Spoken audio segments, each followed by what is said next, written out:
Hey, this is Pastor Curry, pastor of the Zion Fair Baptist Church, Wilmington's most exciting church, the church that love ya and ain't nothing you can do about it. Today with Coffee with Curry, we're going to end our month as we began it.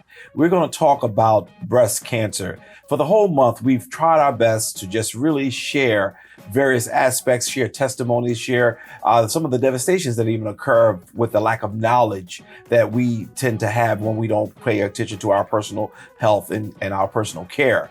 But today we are very honored. We're special with not only a person who serves in the field, but also have a testimony of how God has blessed her to be able to be a survivor. And her name is simply Erika Narducci. And I'm looking forward to this conversation. She comes to us from, I think it's Cancer Support Community of Delaware. So if I got that a little bit wrong, we're going to get it right. But I want you to do me a favor. Why don't you call somebody real quickly? Tell them Coffee with Curry is on, and let's get after it. Good morning, Delaware and surrounding areas. You are now tuned in to this week's Coffee with Curry. Join us every Sunday at 11 a.m. with new guests every week.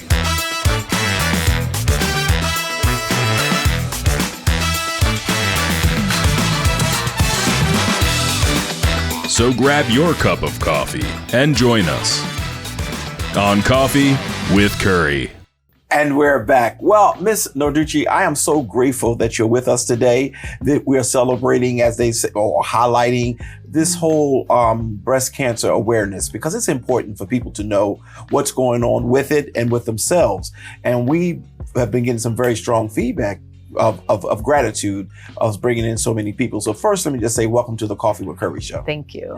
And it's a joy to have you. Now, I think in my intro, I may have messed up the name of your organization so that you serve as a director. So could you just help me out and give it to me again? Yeah. So it's Cancer Support Community Delaware. We're in all 3 counties of the state, and I am the program director. Okay, excellent, excellent. So before we get started with all the wonderful things that you do to bring light as well as support to those who may find themselves with breast cancer, or I just need you, maybe you can just tell me a little bit about you. How are you doing? And who are you? Tell me a little bit about your life. Yeah. So I'm married, have 3 wonderful children. They're grown now. Okay. When they were young, that's when I had my cancer experience. Okay.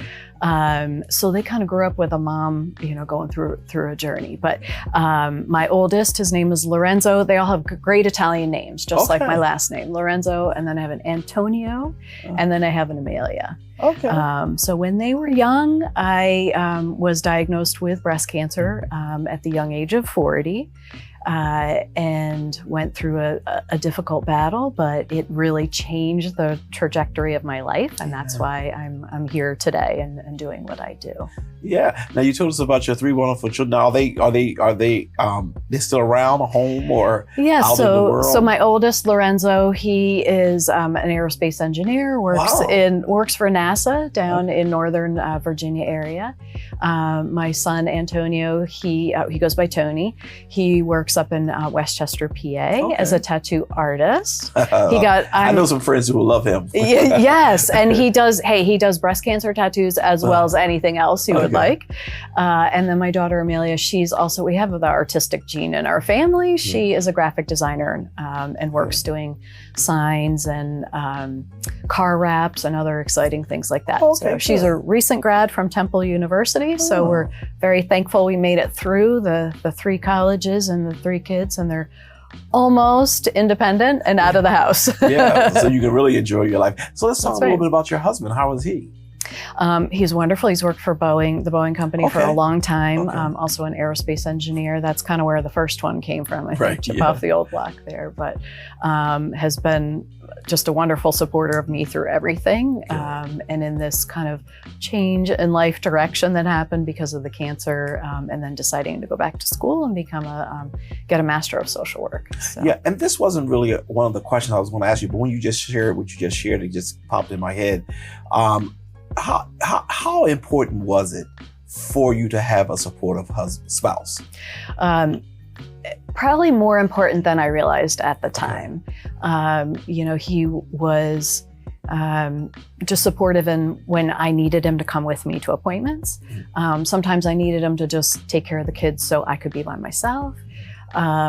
Be the one who could run to the store and get, hey, I feel like, I just need like something bubbly, like ginger ale, because my stomach's upset. Whatever it was, he was great to do that. And even though, our partners don't always understand maybe what exactly it feels like to have the treatment, to go through the mental journey of it, just having someone that's supportive in whatever you need, I'm there for you. That was really important. Yeah, that's great. And I asked that question really because I wanted to hear from you as well as others how important it is when you have a spouse who understands and they may not even understand, but they are there for you.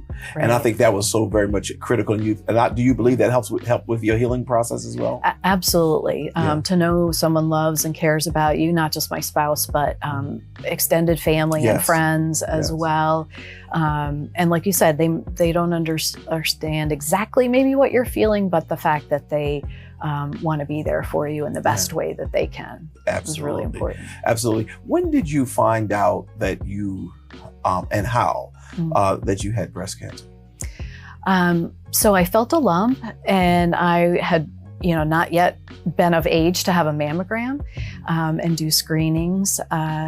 So I mentioned it to my doctor, and of course she immediately sent me for a mammogram. And it just kind of felt like a snowball from there on. But doing a self breast exam was, I think, very important because some breast cancers are found by doing the exam yourself. Some are found because the doctor finds it, some just through your routine screening. They're all very important tools in early detection, because we do know early detection gives us the best outcomes. Yes. And I am thankful, even though mine was a stage 3, it had spread to lymph nodes. Because of the early detection and the doctors getting right on it right away, I believe I had a better outcome because of that. Excellent. Now, when you you shared how you found out about it. How old were you then? So I was 40. You were 40 at that time, and so which means you were earlier than when you would normally have gotten an examination. Right. We had no family history in my family. Go there next. Yeah. No family history, no cancer really in my family at that time. So it was a huge shock. And I was a healthy person. I exercised, ate well. I mean, as well as we can eat. Right. With a few treats on the side maybe. But, in general, did the right things, saw the doctor regularly. So even when we're careful, we still need to be extra vigilant. Yeah. So you really believe that it's important that people should be aware of their bodies. Yes. Yeah, absolutely. And just your regular checks with your doctor, as well as just knowing yourself what's going on. And your doctor did not hesitate once you shared your information. He or she decided, let's get this checked out. Yeah, absolutely. And I managed to get the mammogram the same day. I mean, she basically called downstairs and said, I'm sending you someone, can you fit her in? So, they saw the importance of getting it done right away. That doesn't always happen for everyone, but when we're concerned, they're concerned, and they care about us, and they want to see us get the best care possible. You shared that you caught it quick. You said it was phase 3? Yes, it ended up being a stage 3, yeah. Now tell me the difference, because we have people watching us today and they may not know stage 1, 2, 3, or how does it really work. Right. Tell me a little bit about that. So I'll just preface this by saying I'm not a medical professional, so I can't give you all the tumor size and that kind of thing, but a stage 1 would be a pretty small, hasn't spread to distant locations. Stage 2 might be a little bit bigger tumor. Stage 3, mine was a stage 3 because it had spread to lymph nodes. So that's the next place it goes before it becomes systemic. Stage 4 would be a breast cancer that has gone beyond the lymph nodes and maybe is detected within another organ. And that's what we would call metastatic breast cancer. So we do want to catch our breast cancers before they spread beyond. Now, is there a phase beyond 4? Nope, 4 is... Okay, so you really was in a serious situation, but you did catch it early enough to give some treatment.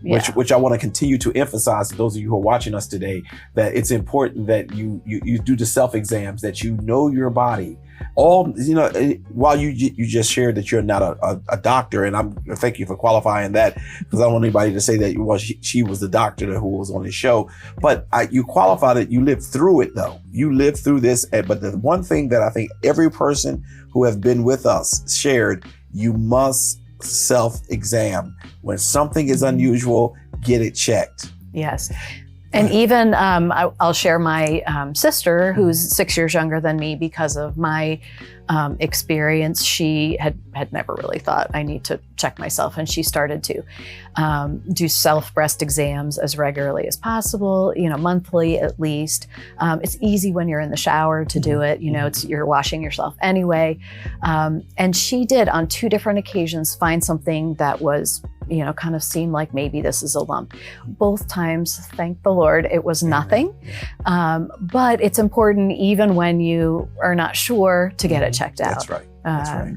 So just a little plug for check out anything, even if it might not be anything. And you shared that, your family, your mom, your dad, they didn't have cancer. So this was really something, a shock to you. Yes, a shock for all of us. Okay. Yeah. Now, how did you feel? Let's say the doctor tells you the news that we've detected some cancer. Tell me, if you can, I know it's been a little while now, how did that make you feel? Did you go through a depressed state? I will say, when you hear the words, you have cancer, you kind of don't hear anything after that. It almost, there are words, but to me, it was like, it was just a muddled mess after that. So thankfully I had a family member and a friend with me who could kind of hear what the doctor said after that. So in that sense, it was quite a shock. And I felt like, much like the world was still spinning and I had just stopped. I'm a person of action. I wanted to know all the facts. I wanted to know what was happening. I wanted to get treatment started right away. For me, that felt like the best way, kind of through that fog. It was like a fog, I guess. Thankfully, I think because of the support of my friends and the faith that I had that, God was going to get me through the journey, I didn't go through maybe a depressed state, but that just kind of focusing on, I'm going to treat this, I'm going to fight it, I'm going to call on all my resources, helped me to kind of manage through that. Yeah, I thank you, because what I heard you say is what I believe. When you have the faith, the belief that I can get through this, 9 times out of 10 you get through it. I think sometimes our stressing over things that we cannot control, it makes us sicker. And I'm not the physician here. I'm just trying to share. And when you shared that you just felt like I could make it through this, and you did not look at it as if my life is over. Now, how do we get through this? I think that's important. And I think that's really good. So you believe that is one of the things that helped you get through, although you went through all the things you needed to go through in order with the doctor prescribed. Right. And it was hard, and there were down days, but definitely that focus on what I can control, not on the things that, I have no control over how my body's going to react to some treatment. I have no control over how I'm going to feel one day to the next, but I can control just having the best possible attitude, keeping my eyes faced forward, relying on the strength of the friends and family around me. Now, did you have to have chemotherapy or radiation? I did both. So I started with surgery. Okay. And then after I healed from that, started chemotherapy. And then after that had radiation, and then had reconstructive surgery afterwards. And the journey is different for everyone. It depends on the tumor, where the tumor is, what the doctor recommends, various genetic testings they can do. I mean, there's so much available that they can kind of give you a very personalized treatment plan going forward. Of course, this was 13 years ago, so the tools they had weren't even as great as the tools they have today. Right. But I felt very comfortable with what was recommended by my oncology team, and but I feel like I had a little bit of everything. Okay. And I think that's really good. And you answered the next question I was going to ask you is, how, since that was diagnosed, have any cancer come back?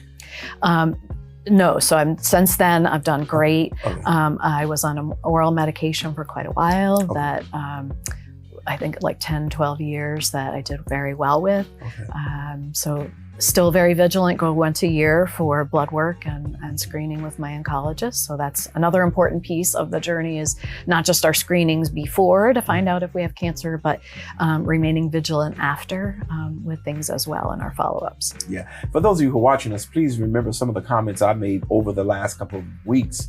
When you take time to take care of your health will take care of you.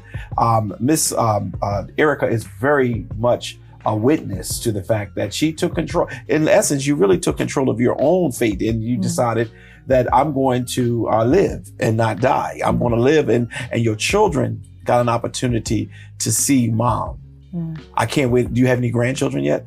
Not yet. I'm just waiting. Well, that's when life really is going to be fun. But I hear that. I don't have any yet, but I'm told everybody who comes on the Coffee with Curry show says that grandchildren are 10 times better than children. Oh, well, then I have a lot to look forward to. So, we're going to take a quick commercial break. And when we come back, what we want to do is we want to talk a little bit about the organization, the agency that Erika works for, because this agency certainly provides a whole lot to the community, and she serves as director. I also want to ask her, what led her to get in this field, and it could be her testimony. We don't know. We'll be right back.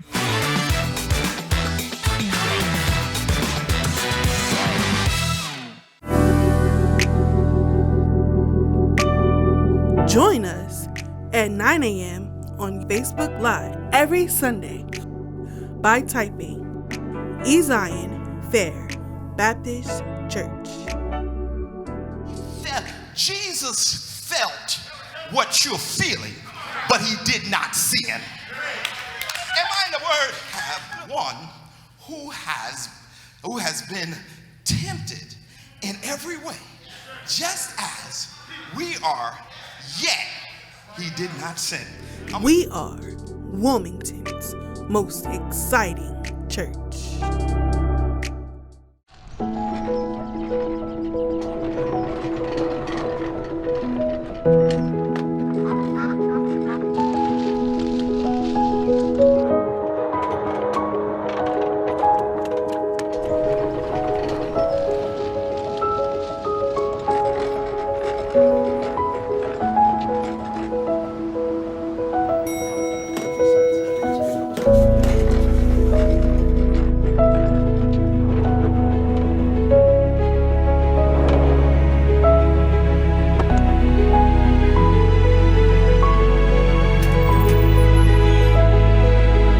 Dear doctor, your screens say my mom.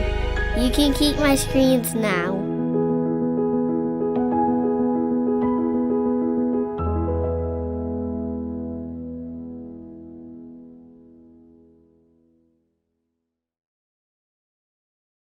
As Black women, we are more likely to be diagnosed with breast cancer at younger ages. We are more likely to have cancers that are high-grade tumors. And there's also a very poorly understood higher incidence of male breast cancer in the African American community. My name is Dr. Lisa Newman. I'm Chief of Breast Surgery for Weill Cornell Medicine. I'm leader of the Multidisciplinary Breast Program for the New York Presbyterian Hospital Network, and I'm also the Medical Director for the International Center for the Study of Breast Cancer Subtypes.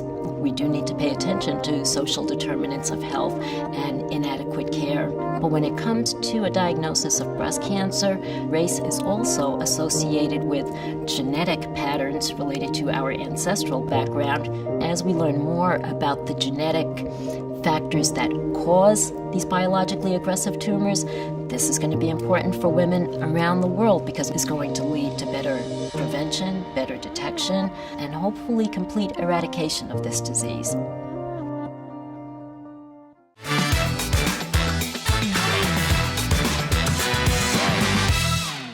And we're back. I'm just having a really good conversation with Erika, who really have survived, beat, in my opinion, the cancer spirit that tends to take over. But I really want to make sure while we are doing this awareness month, that those of you who watch us, please make sure you do those self-examinations and then go to a physician.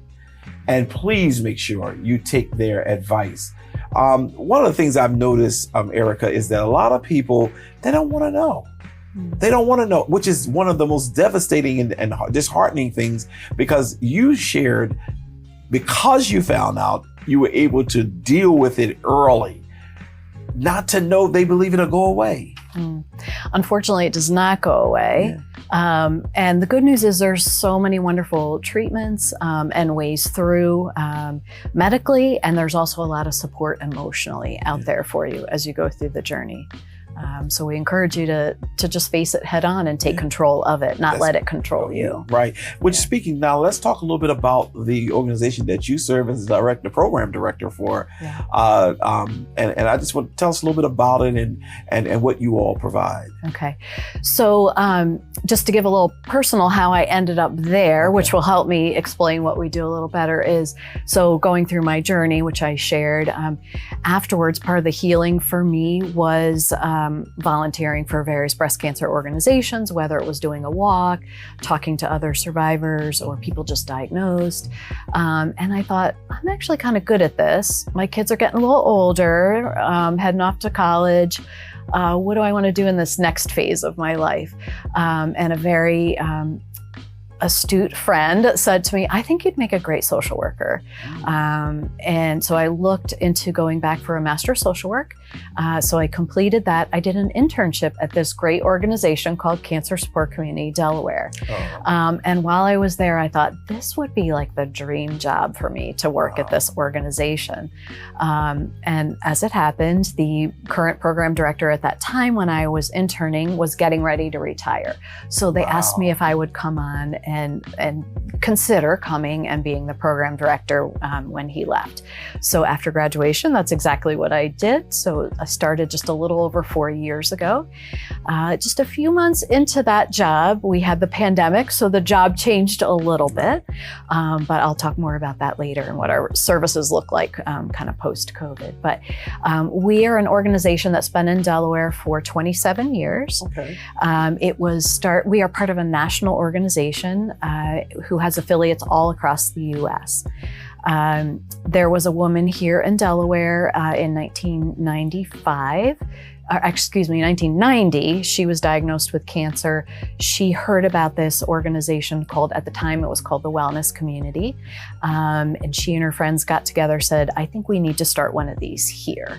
And so in 1995, they put together the board, they started raising funds, and we opened our doors in 96. So we've been here 27 years.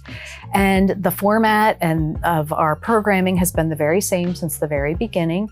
And that is we provide support groups that are professionally led by either licensed social workers like myself or people with a master's in counseling. And then we provide healthy lifestyle classes. That includes things like Tai Chi, yoga, art classes, and more. And then education. The education is around cancer. We've talked a lot about screening and awareness, so we do that, as well as about side effects of cancer, other relevant things that might come up because of cancer, like advanced planning, those kind of things. So that in a nutshell is what we do. We provide programs in each of those areas, and everything is at no cost as we are a nonprofit. Yeah. So you have locations, physical, you see, you'll tell us a little bit about the post-COVID, but do you have physical locations throughout the state or just in one area? So we have a physical office in Wilmington, in North Wilmington. Where's that located? And we are on Lancaster Pike, between Centerville Road and 141. I tell people not far from the new Wegmans. They always know where that is when I say that. Yes. We do have a physical location in Dover, right across from the Bay Health Hospital.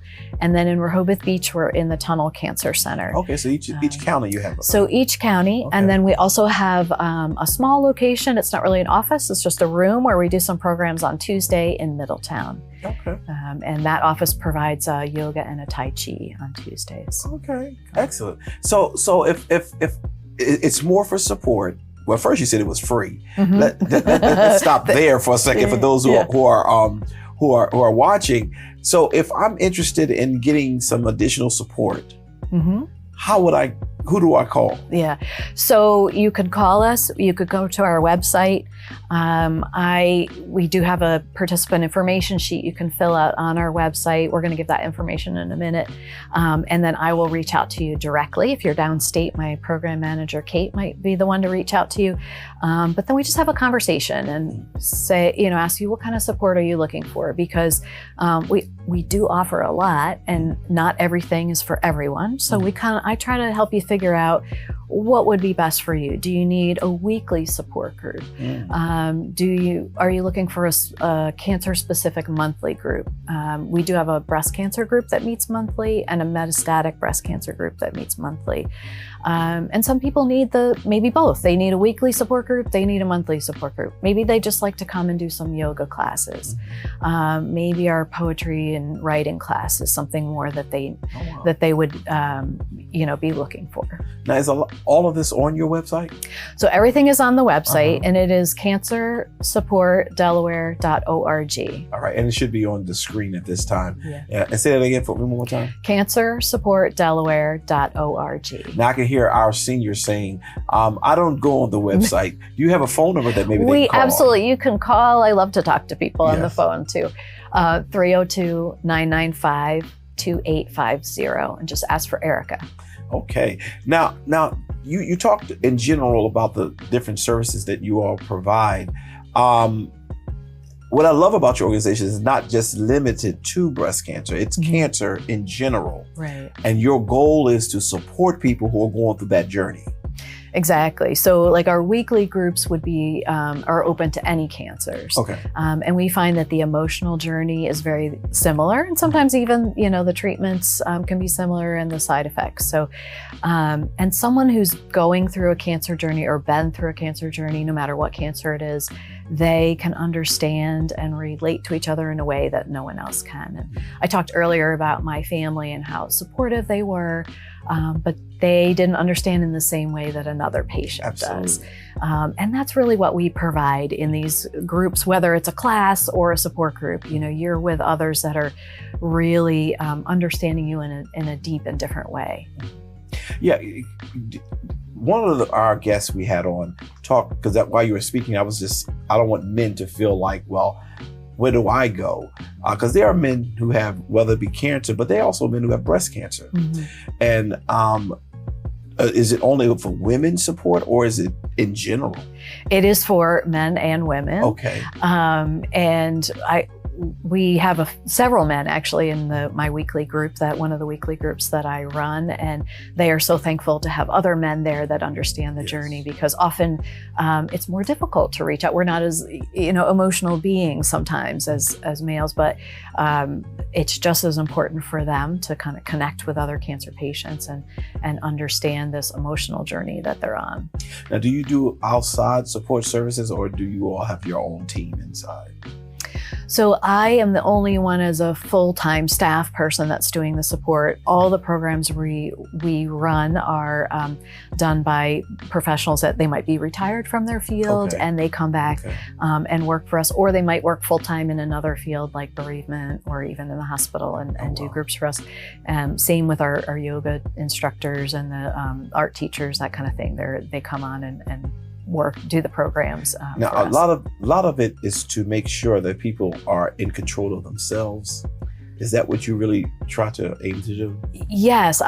Whether it's the support group or one of the classes, we teach skills that are and share ways to really deal with the journey where you're taking control of what's going on, and learning to accept the things that you cannot. And for example, maybe a meditation class is teaching you maybe just some ways to deep breathe and connect just spiritually, or just calming yourself just through breath, whatever it might be. So that's one specific skill example. Our journaling class would be a way to learn how to write and kind of express, if you're someone who expresses yourself through writing, how can we do that with our cancer journey?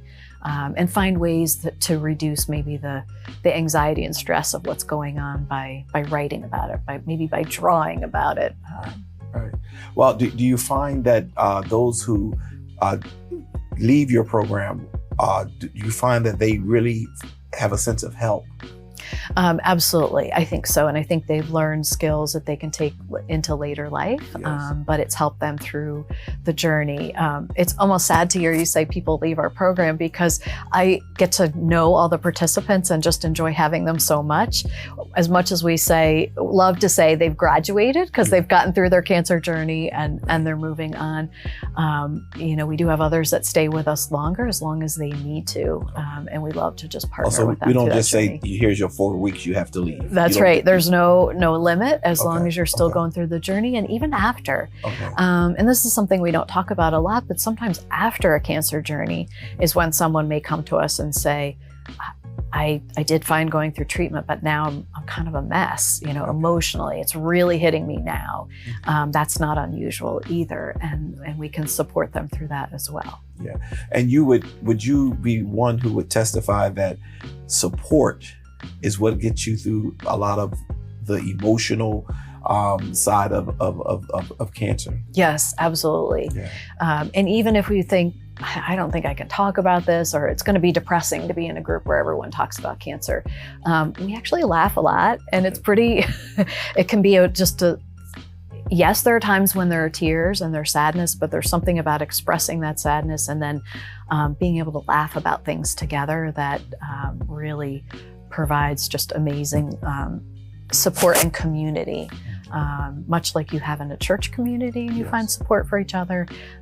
That's what we're creating as well. Yeah. Now, are there opportunities for people who may want to donate to your organization, for them to do that? Because we have all kind of viewers, and there may be somebody saying, you know what, it was one thing you said that it will stick with us for a while, and that is that you don't charge. So you have to be able to have the fundraising part to be able to help pay some of the bills that you all have. So if a person wanted to donate, how would they do that? Yeah, I thank you so much for asking that, because obviously to keep our doors open and continuing offering all that for no cost, we do have to continually be fundraising and bringing in funds. So on our website, there is a place where you can donate, and we would be happy to partner with you and do that. We have opportunities for volunteering, as well as maybe giving other donations towards events that we're having. That's a great way to donate. Maybe you have something we could do in a live auction, or a silent auction, an item that would maybe raise us some money. That's another way you can donate, not just actual funds. Right. Yeah. So one of the things I'm going to do, we're going to take a quick commercial break, and when we come back, I want to talk about a little bit about some of the events that you all have had, there's some that may be coming up, so that we can probably assist in that way, because it's not always about the giving the dollar. Sometimes it's helping, like you just shared. So I want to hear some of the events and activities that you all have and is having currently. We're going to take a quick commercial break. We'll be right back.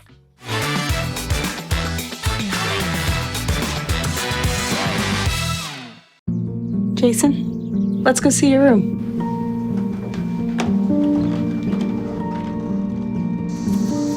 No, that's not right.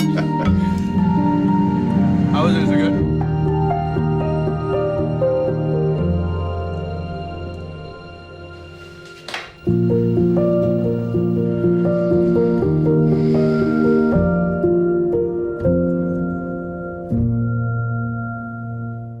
This is American Cancer Society making strides against breast cancer.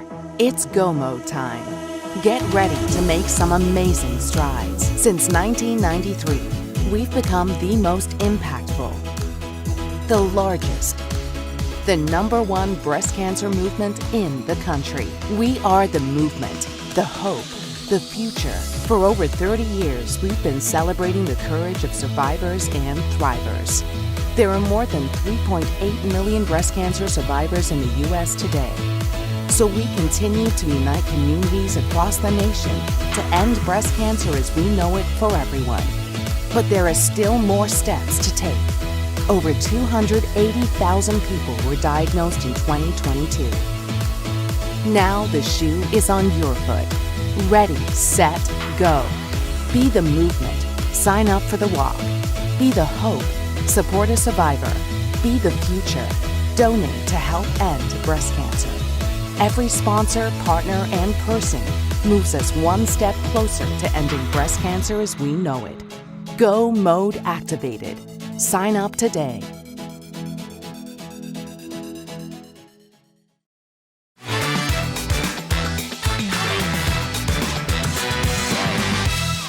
And we're back. What a great conversation that we're having today. I'm just grateful that Erika took time out of her schedule to come. She wanted to come because she is a living witness, a testimony to what God can do and will do. One of the things that I was very impressed with Erika today, which there were many things, but one of the things that stands out right now is when she shared, one of her amazing friends said, "You will be a great social worker." She decided to go back and get her master's degree, and doing an internship, who knew that God would be connecting her to something that she would want to do for at least this part of her journey. Sometimes we have to put everything in God's hands and allow God to do what he does best. And now she has such joy, she has such pleasure in doing what she does because she made herself available. And I think that that's awesome. And I'm saying all of this, I'm constantly going to continue to say it because you did not decide to quit. You decided to fight. Mm-hmm. You decided to listen to your doctors, go ahead with the team recommendations. And today you stand as a very strong woman. And I'm sure your husband and your 3 children are very grateful for your tenacity, if I can say that. All right. So let's talk a little bit about some of the fun things that happens in your organization. Okay. Yeah. So we talked before about we can provide everything at no cost, but that means that we have to do a lot of fundraising. So we have different events throughout the state that allow us to do that. Downstate in Sussex County, we do something called in June called Wings of Hope, where people can buy a butterfly. Butterflies are and then they're released at the event in honor or memory of a cancer survivor. It's a beautiful event. Yeah. So we do that down there. Some of the events we do up here in Newcastle County, we do a big golf tournament in July. And it's a great way to get people out and play at a beautiful golf course and have a meal together. And we do a live and silent auction as part of that event. That's probably one of our biggest fundraisers of the year. We also do something we just had a couple of weeks ago called Cocktails for a Cause. We have that at our grounds. We are on a beautiful piece of property. So we put a tent out there, have a little party outside. It was absolutely gorgeous. It was a little chilly night, but still beautiful. Well, the cocktails warmed you all up. Yeah, that's right. That's right. Well, and the Phillies were playing and they won. So even better. Excellent. So that's another thing we do. Again, we do a live and silent auction to fundraise on that night as well. And then we have a cornhole tournament coming up in early November. So cornhole. Well, what is that? So those are where you have several feet away, you have a board with a hole and you take a beanbag and you try to throw it in the hole. Okay. It can be very competitive, apparently. So you can join as a team and play cornhole and raise some money for us. And we have people that just donate all year round, as they see fit. They might actually want to gather some friends, do a donation in honor or memory of someone. Sometimes that happens when we have a participant that passes away. People might do that. So there are lots of different ways that people can give. Well, that's awesome. And I know that you have a nice structure there. You talked about the founders at the beginning of the program, and they moved forward with purpose. How is the structure now? Okay, so we do have a board which is very supportive of us, and actually our board chair currently is the son of the woman who started the organization, Cindy Dwyer. So her son is still very active and involved with us, which I love. But my boss is our executive director. Her name is Nicole Pickles. She grew up in the area and has been serving there for 10 years. And then it's myself, and then we have a program manager who covers the southern Kent County and Sussex County as well. And then we have an events person who helps with all those events I mentioned earlier, because that takes a lot of coordination to make it happen. Yes, I'm sure it does. And so now that you all have been around for 27 years, I think is what you shared. Yeah. What do you think are some of the major things that, what do you think are some of the major things that you would say are y'all accomplishments? I mean, I know right away is support. but if you want to elaborate on that more, that's fine. But just what do you consider some of your? So I alluded to this a little bit earlier. About 6 months into myself coming on staff was the pandemic, and things really changed because we had to go virtual for everything. And I think that was a real pivoting point for our organization. Yes, we were serving a lot of people, they were coming in person, but it helped us realize the potential of using virtual means to reach people. People who didn't feel well enough to come in. And something we didn't even get into is we also provide support for caregivers, support groups, as well as our other programs. And sometimes caregivers didn't feel comfortable leaving to come into a support group because they're taking care of someone. So if they could participate virtually, that was really helpful. Also, people who just didn't drive, are in communities where they were too far away from our physical locations, either through our Facebook live streaming or a Zoom group, or recorded programs that we make available on the website. We suddenly had this very wide reach that we didn't have before. And I think that's been just the real blessing of the pandemic that we found. And like I said, a real pivot for our organization to be able to reach a much more diverse population and a wider breadth of people as well. That's, you touched on, again, something different, and we often overlook the caregivers, people who have to really provide for those who are in need. But you all provide a support service system for them as well. Yeah. Can I hear a little bit about that? So what we do offer a weekly support group for just the caregivers. It's offered at the same time as the patient group that comes weekly. So, back in the day of coming in person all the time, they could come together and each have a separate group to be in.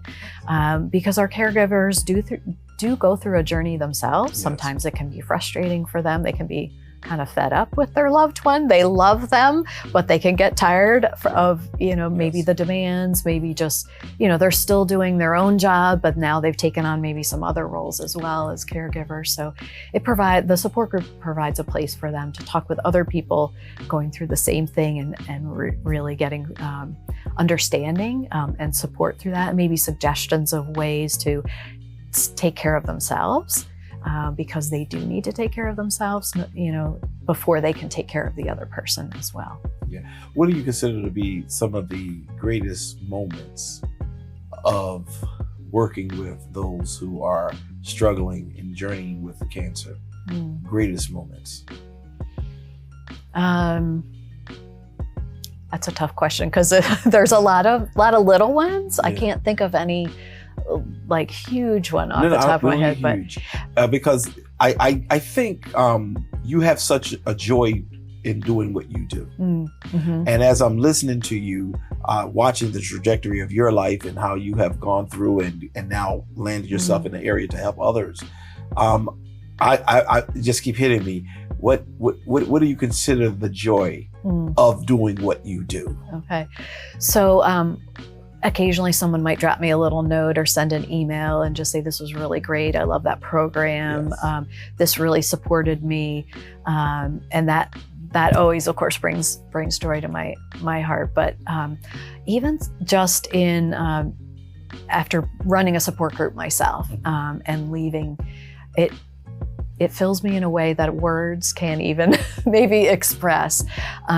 Because if I know that even if I didn't say anything, just providing that environment for other cancer patients to be and to share and to kind of get that support that they need and that community that that's helping them, I think that just really brings satisfaction in my soul. And that's why I asked, because there's a person probably watching today and they are around people who have been supportive to them.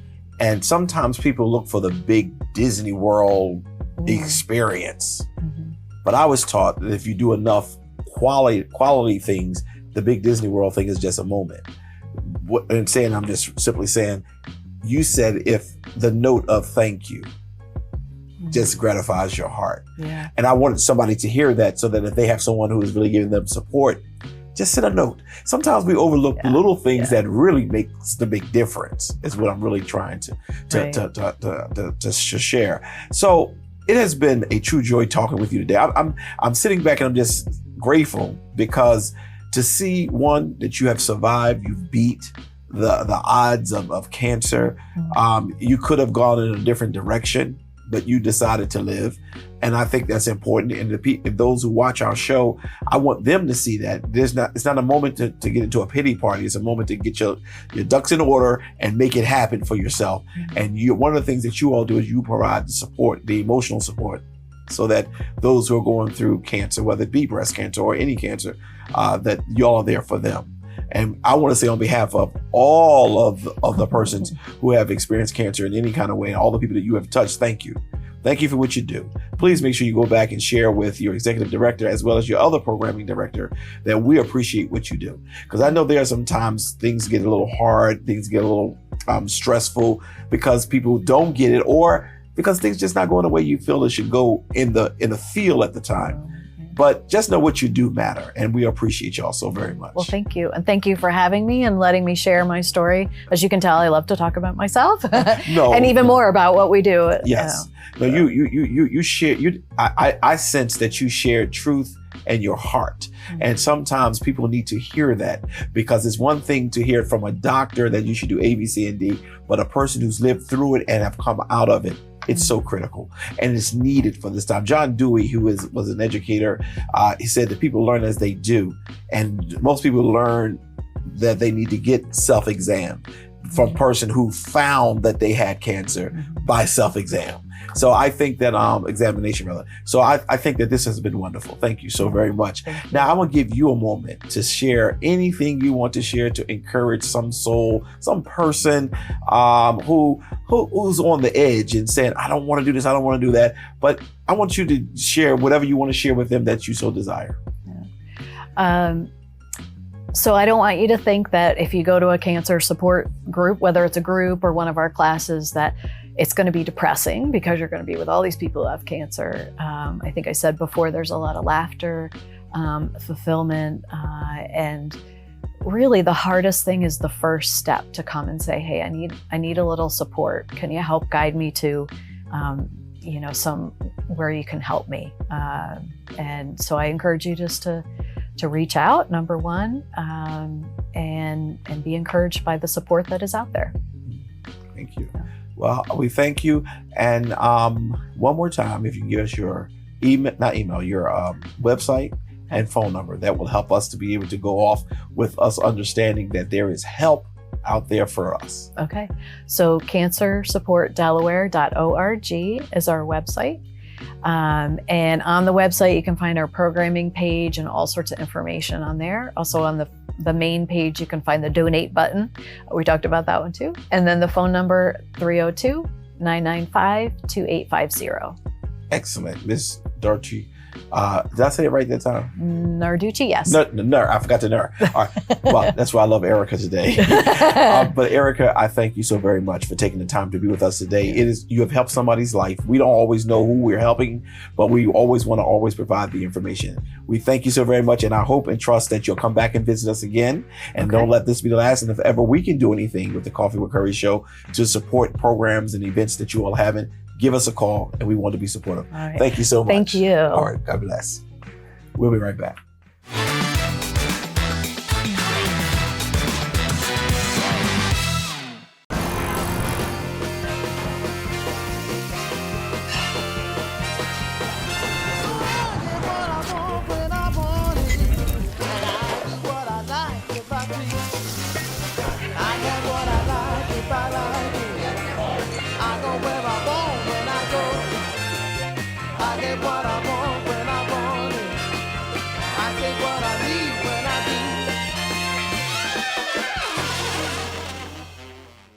Attention corporate heroes. Your support isn't just a gesture. It's a catalyst for change. Making strides against breast cancer salutes the incredible impact of our corporate sponsors. Your partnership fuels the engines of progress, helping us pave the way towards a breast cancer-free world. Every donation you make strengthens the foundation of research and care. Every volunteer effort you invest creates a ripple effect of compassion. And when your employees join our walks, They embody the spirit of unity and determination that defines our movement. Visit our website today to explore how your corporation can become a beacon of hope. Your sponsorship isn't just a logo. It's a commitment to shaping a healthier, brighter future. Join Making Strides Against Breast Cancer, and let's strive hand in hand towards a world where corporate compassion sparks real change.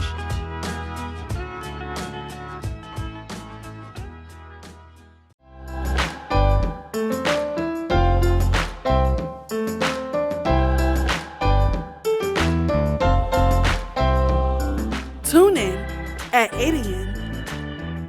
every Sunday for our worship services.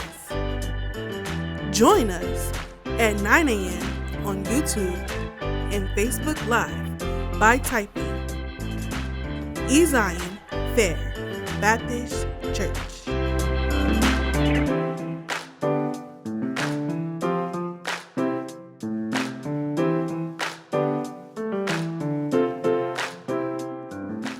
We are Wilmington's most exciting church.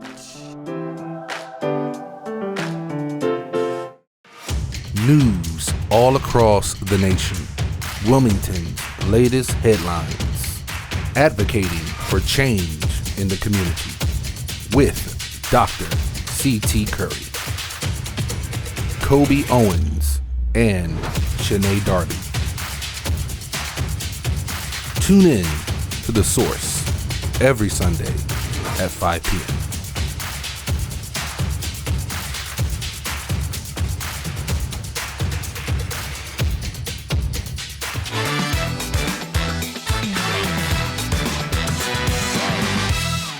And we're back. What a great show. All month long, it was my desire to make sure we highlight and share the importance and the relevancy for making sure that breast cancer is certainly acknowledged and that we are checking ourselves. We talked about men and women. If you see something or feel something unusual, let's get it checked. I told you earlier this month that my doctor labeled me as a hypochondriac. Why did he do that? Because if I see something wrong, if I see something ain't right, I'm going to the doctor.